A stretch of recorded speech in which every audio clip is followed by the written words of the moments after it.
Chapter 5 Being Neighborly. "What in the world are you going to do now, Joe?" asked Meg one snowy afternoon, as her sister came tramping through the hall in rubber boots, old sack and hood, with a broom in one hand and a shovel in the other. "Going out for exercise," answered Joe, with a mischievous twinkle in her eyes. "I should think 2 walks this morning would have been enough. It's cold and dull out, and I advise you to stay warm and dry by the fire as I do," said Meg with a shiver. "Never take advice. Can't keep still all day, and not being a pussycat, I don't like to doze by the fire. I like adventures, and I'm going to find some." Meg went back to toast her feet and read Ivanhoe, and Joe began to dig paths with great energy. The snow was light, and with her broom she soon swept a path all round the garden for Beth to walk in when the sun came out, and the invalid dolls needed air. Now the garden separated the Marches' house from that of Mr. Lawrence. Both stood in a suburb of the city, which was still country-like, with groves and lawns, large gardens and quiet streets. A low hedge parted the 2 estates. On one side was an old brown house, looking rather bare and shabby, robbed of the vines that in summer covered its walls, and the flowers which then surrounded it. On the other side was a stately stone mansion, plainly betokening every sort of comfort and luxury, from the big coach-house and well-kept grounds to the conservatory and the glimpses of lovely things one caught between the rich curtains. Yet it seemed a lonely, lifeless sort of house, for no children frolicked on the lawn, no motherly face ever smiled at the windows, and few people went in and out, except the old gentleman and his grandson.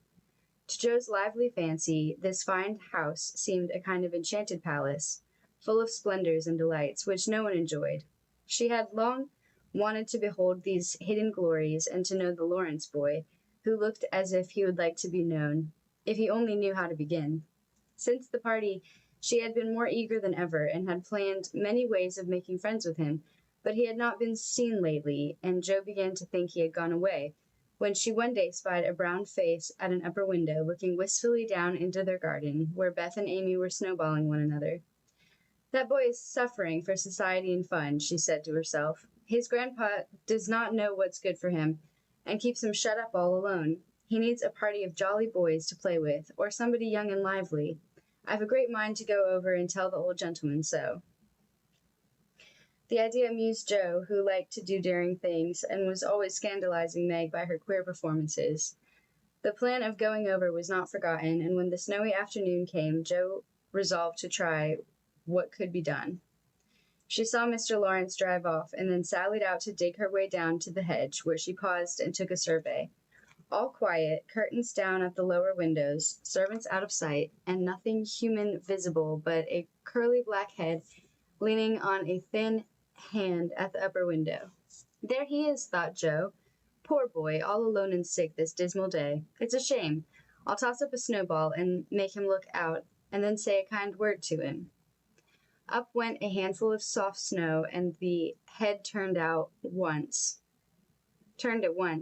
showing a face which lost its listless look in a moment, as the big eyes brightened and the mouth began to smile. Joe nodded and laughed, and flourished her broom as she called out, "How do you do? Are you sick?"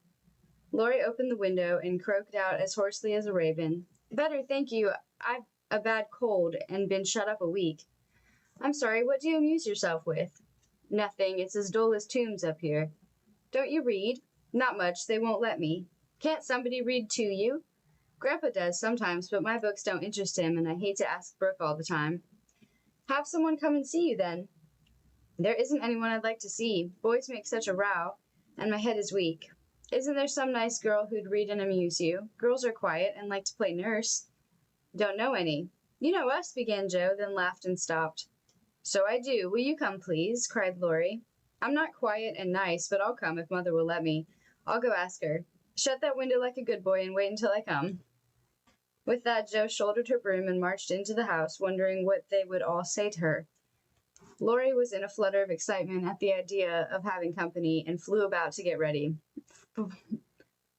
For, as Mrs. March said, he was a little gentleman, and did honor to the coming guest by brushing his curly pate, putting on a fresh collar, and trying to tidy up the room, which, in spite of half a dozen servants, was anything but neat. Presently there came a loud ring, then a decided voice asking for Mr. Lorry, and a surprised-looking servant came running up to announce a young lady.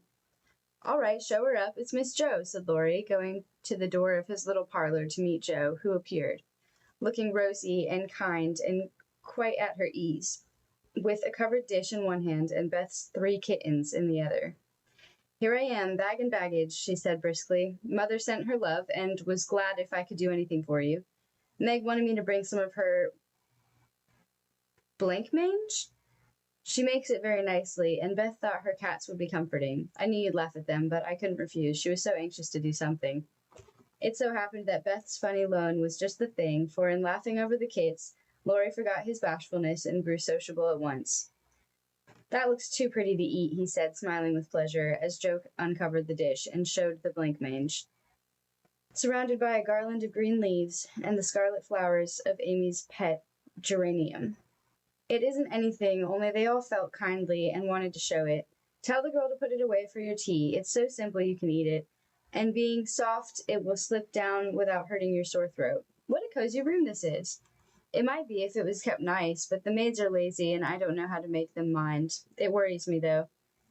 I'll write it up in 2 minutes, for it only needs to have the hearth brushed, so, and the things made straight on the mantelpiece, so, and the books put here and the bottles there, and your sofa turned from the light and the pillows plumped up a bit. Now then, you're fixed."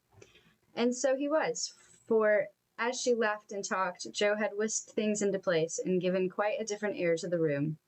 Lorry watched her in respectful silence, and when she beckoned him to his sofa, he sat down with a sigh of satisfaction, saying gratefully, "How kind you are. Yes, that's what it wanted. Now please take the big chair and let me do something to amuse my company." "No, I came to amuse you. Shall I read aloud?" And Joe looked affectionately towards some inviting books nearby. "Thank you, I've read all those, and if you don't mind, I'd rather talk," answered Lorry. "Not a bit. I'll talk all day if you'll only set me going. Beth says I never know when to stop." "Is Beth the rosy one who stays at home a good deal and sometimes goes out with a little basket?" asked Lorry with interest. "Yes, that's Beth. She's my girl, and a regular good one she is, too. The pretty one is Meg, and the curly-haired one is Amy, I believe." "How did you find that out?" Lorry colored up, but answered frankly, "Why, you see, I often hear you calling to one another, and when I'm alone up here, I can't help looking over at your house, and you always seem to be having such good times. I beg your pardon for being so rude, but sometimes you forget to put down the curtain at the window where the flowers are, and when the lamps are lighted, it's like looking at a picture to see the fire, and you all round the table with your mother. Her face is right opposite, and it looks so sweet behind the flowers. I can't help watching it. I haven't got any mother, you know." And Lorry poked the fire to hide a little twitching of the lips that he could not control. The solitary, hungry look in his eyes went straight to Joe's warm heart. She had been so simply taught that there was no nonsense in her head, and at 15 she was as innocent and frank as any child. Lorry was sick and lonely, and feeling how rich she was in home love and happiness, she gladly tried to share it with him. Her face was very friendly, and her sharp voice unusually gentle as she said, "Well, we'll never draw that curtain any more, and I give you leave to look as much as you like. I just wish, though, instead of peeping, you'd come over and see us. Mother is so splendid, she'd do you heaps of good. And Beth would sing to you if I begged her to, and Amy would dance. Meg and I would make you laugh over our funny stage properties, and we'd have jolly times. Wouldn't your grandpa let you?" "I think he would if your mother asked him. He's very kind, though he does not look so, and he lets me do what I like pretty much. Only he's afraid I might be a bother to strangers," began Lorry, brightening more and more. "We're not strangers, we're neighbors, and you needn't think you'd be a bother. We want to know you, and I've been trying to do this ever so long. We haven't been here a great while, you know, but we have got acquainted with all our neighbors but you. You see, Grandpa lives among his books and doesn't mind much what happens outside. Mr. Brooke, my tutor, doesn't stay here, you know, and I have no one to go about with me, so I just stop at home and get on as I can." "That's bad. You ought to make an effort and go visiting everywhere you are asked. Then you'll have plenty of friends and pleasant places to go to. Never mind being bashful. It won't last long if you keep going." Lorry turned red again, but wasn't offended at being accused of bashfulness, for there was so much goodwill in Joe, it was impossible not to take her blunt speeches as kindly as they were meant. Do you like your school? Asked the boy, changing the subject after a little pause, during which he stared at the fire, and Joe looked about her, well pleased. Don't go to school. I'm a businessman. Girl, I mean. I go to wait on my great aunt, and a dear, cross old soul she is, too, answered Joe. Laurie opened his mouth to ask another question, but remembering just in time that it wasn't manners to make too many inquiries into people's affairs, he shut it again and looked uncomfortable. Joe liked his good breeding and didn't mind having a laugh at Aunt March, so she gave him a lively description of the fidgety old lady, her fat poodle, and the parrot that talked Spanish, and the library where she reveled. Laurie enjoyed that immensely, and when she told about the prim old gentleman who came once to woo Aunt March, and in the middle of a fine speech how Polly had tweaked his wig off, to his great dismay, the boy lay back and laughed until the tears ran down his cheeks, and a maid popped her head in to see what was the matter. Oh, that does me no end of good. Tell on, please, he said, taking his face out of the sofa cushions, red and shining with merriment. Much elated with her success, Joe did tell on, all about their plays and plans, their hopes and fears for father, and the most interesting events of the little world in which the sisters lived. Then they got to talking about books, and to Joe's delight, she found that Laurie loved them as well as she did, and had read even more than herself. If you like them so much, come down and see ours. Grandpa is out, so you needn't be afraid, said Laurie, getting up. I'm not afraid of anything, returned Joe, with a toss of the head. I don't believe you are, exclaimed the boy, looking at her with much admiration, though he privately thought she would have good reason to be a trifle afraid of the old gentleman, if she met him in some of his moods. The atmosphere of the whole house being summer-like, Laurie led the way from room to room, letting Joe stop to examine whatever struck her fancy, and so at last they came to the library, where she clapped her hands and pranced, as she always did when especially delighted. It was lined with books, and there were pictures and statues and distracting little cabinets full of coins and curiosities, and sleepy hollow chairs and queer tables and bronzes, and best of all, a great open fireplace with quaint tiles all round it. What richness, sighed Joe, sinking into the depth of a velvet chair and gazing about her with an air of intense satisfaction. Theodore Lawrence, you ought to be the happiest boy in the world, she added impressively. A fellow can't live on books, said Laurie, shaking his head as he perched on a table opposite. Before he could say more, a bell rang, and Joe flew up, exclaiming with alarm, Mercy me, it's your grandpa. Well, what if it is? You are not afraid of anything, you know, returned the boy, looking wicked. I think I am a little bit afraid of him, but I don't know why I should be. Marmee said I might come, and I don't think you're any the worse for it, said Joe, composing herself, though she kept her eyes on the door.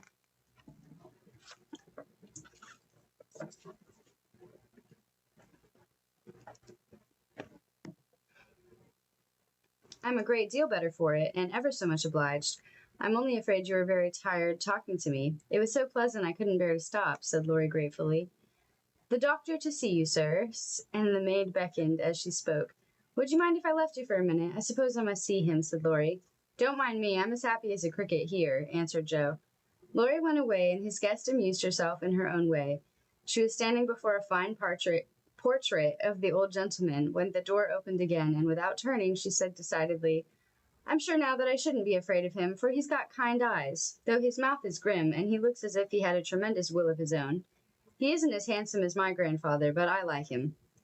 Thank you, ma'am, said a gruff voice behind her, and there, to her great dismay, stood old Mr. Lawrence. Poor Jo blushed until she couldn't blush any redder, and her heart began to beat uncomfortably fast as she thought what she had said.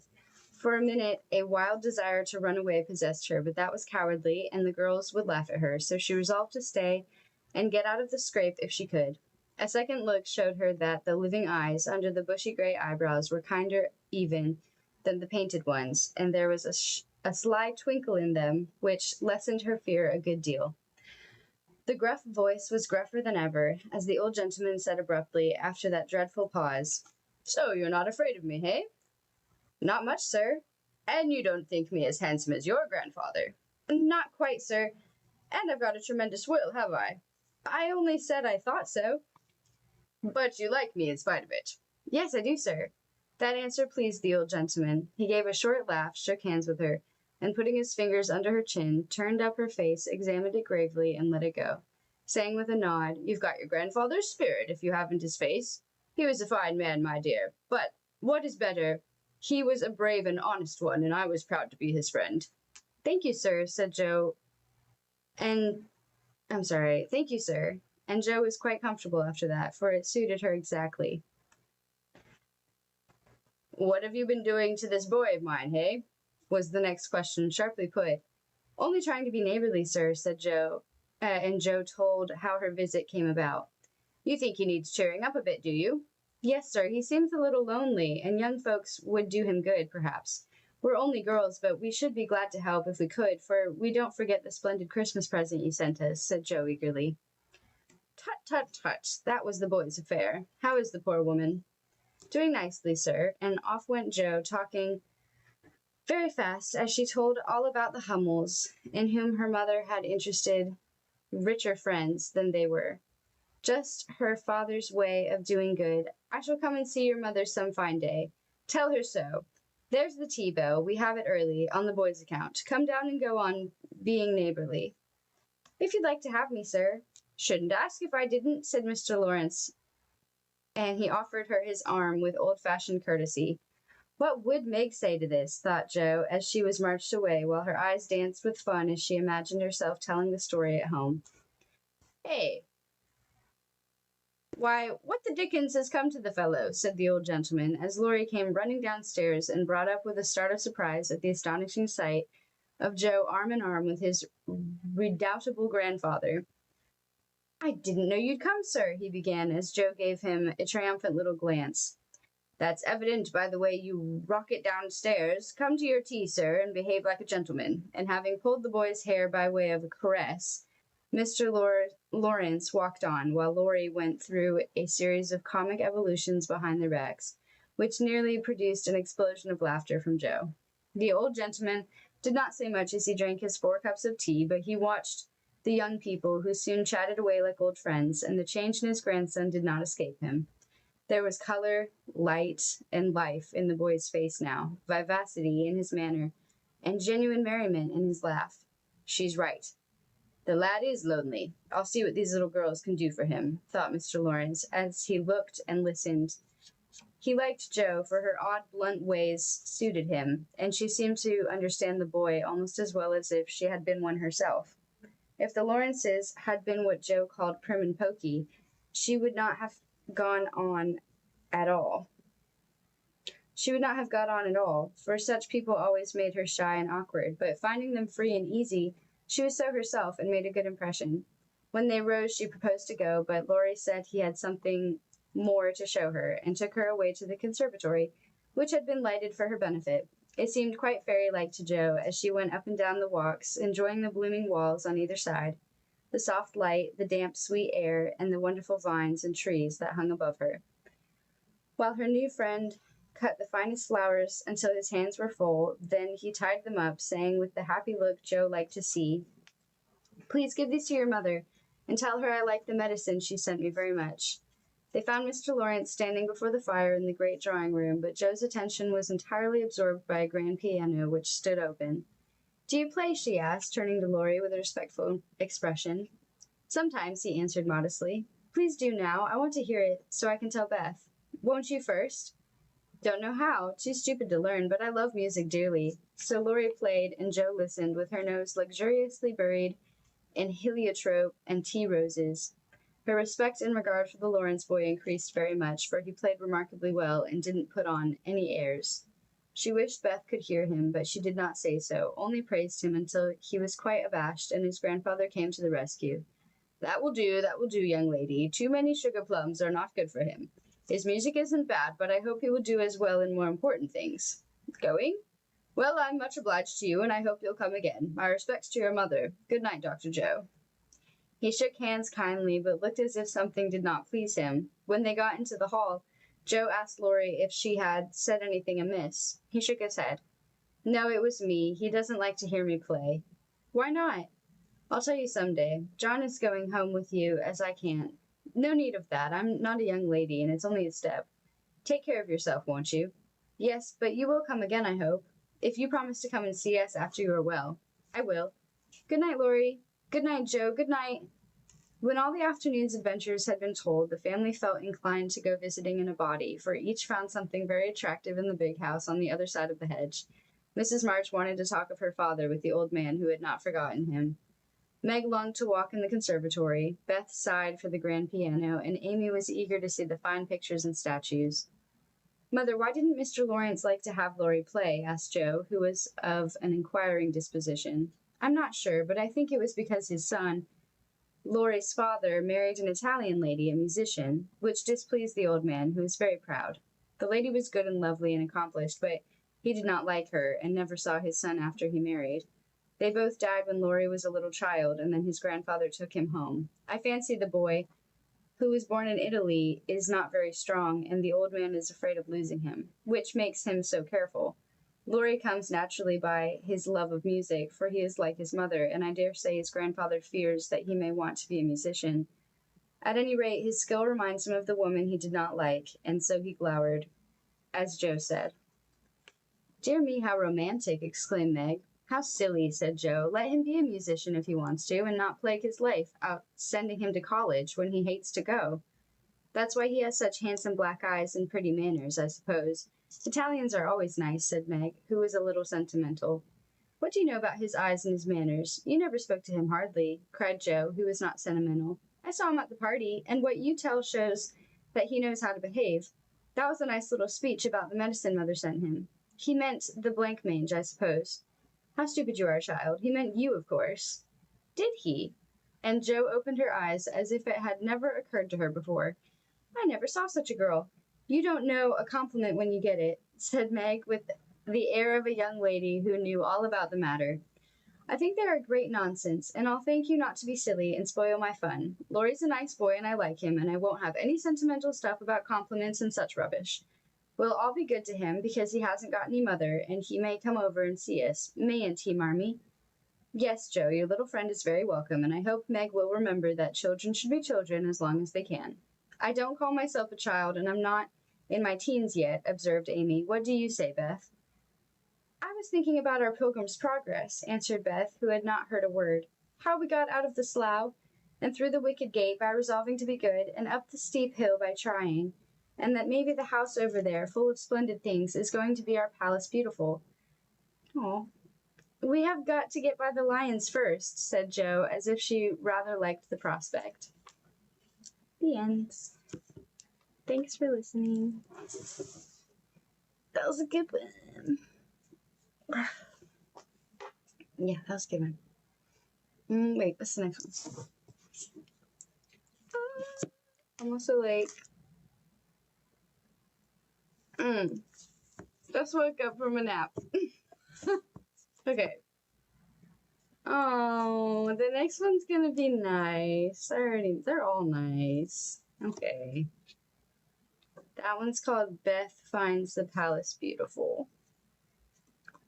And I read Pilgrim's Progress, so I know what they're talking about. Oh yeah, and then Amy. This is cool. Okay, this is cool. The chapters are like titled. I like that. Sorry, I like the names of the chapters. Okay. That was a good one. So now we are finally officially friends with Laurie. Took long enough. I mean, what was that? Chapter 5? Yeah, we're only in chapter 5. That's fine. How many chapters are there? Hold on. But, yeah. So now that we're friends, I guess he's gonna hang out with them a lot more. Yeah.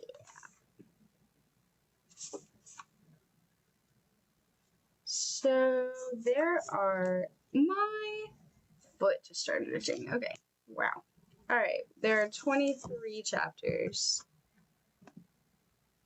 Word. Well, that was really fun. I love reading. Thanks for listening. I'm trying to think. Sorry. It's fine. Anyway, yeah, because I was trying to think of this other book, but I have I'm in the middle of 1, 2, 3, 4, 5, 6, 7 Good grief. Wait. Hang on. Alright, I'm in the middle of Little Women, The Hobbit, The Voyage of the Dawn Treader. No, I finished Voyage. I'm on the silver chair with Narnia. This book called Tweak. I started that. I have one more chapter in this other book. I just need to dang read it. I'm just so scared. I don't know how it's gonna end, and I really don't want to read the last chapter, but I need to. That's called Extremely Loud and Incredibly Close. I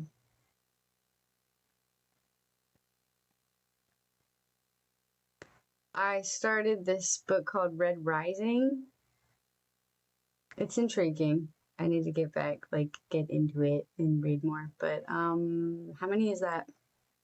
Oh, and then I'm reading Peter Pan and Perks of Being a Wallflower to my buddy too. So how many is that? A lot. I'm in the middle of a lot of books. Anyway, sorry. I was just thinking about that, but